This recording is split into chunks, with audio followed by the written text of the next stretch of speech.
আসসালামু আলাইকুম। আমরা ইন্টারেস্টিং একটা ম্যাথ সলভ করব। অয়লার ফর্মুলা অনুযায়ী জটিল সংখ্যার পোলার আকার কি? তাহলে জটিল সংখ্যা কি সেটা তো আমরা আগে জানি যে জটিল সংখ্যাকে আমরা প্রকাশ করি x প্লাস iy দিয়ে। এটা হচ্ছে একটা জটিল সংখ্যা, ঠিক না? তো এই জটিল সংখ্যার এটা হচ্ছে তার কার্তেশীয় আকার। আমরা পোলার আকারে নিলে সেটা কি হইতে পারে? তো আমরা x ইকুয়াল টু কত জানি? আমরা x ইকুয়াল টু জানি না, x equal to r cos theta. x equal to r cos theta আর y ইকুয়াল টু কত জানি? r sin theta. এগুলো তো আমরা মোটামুটি সবাই জানি।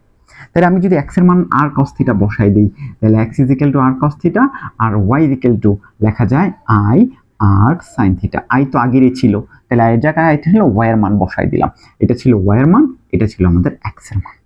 এখন দুইটার মধ্যে আর আছে, আমরা আর কমন নিতে পারি। আর যদি কমন নেই তাহলে এখানে থাকলো cos থিটা প্লাস এখানে থাকলো i sin থিটা। আচ্ছা, এই ফর্মটা আমরা সবাই চিনি, cos theta plus i sin theta. এটা অয়লার ফর্মুলা অনুযায়ী e to the power i theta is equal to এটাকে লেখা যায় cos theta plus i sin theta. তাইলে আমাদের অপশনে যেহেতু এই ফর্মটা নাই পোলার আকারে, তার মানে আমাদের ওই ফর্মটা বিস্তারিত হবে যেটা আকারে আছে। মানে এই cos theta plus i sin theta থেকে কিভাবে আমরা অয়লার ফর্মুলা নিতে পারি। তাইলে r এর জায়গায় আমাদের r থাকলো, আর এই cos theta plus i sin থিটাকে লেখা যায় e to the power i theta.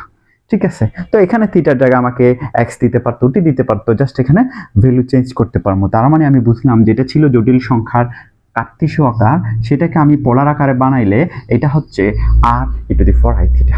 ঠিক আছে, তার মানে আমাদের সঠিক অপশন কোথায়? আমাদের সঠিক অপশন হচ্ছে গতে z is equal to r e to the power i theta. এই অপশনটা হচ্ছে কারেক্ট।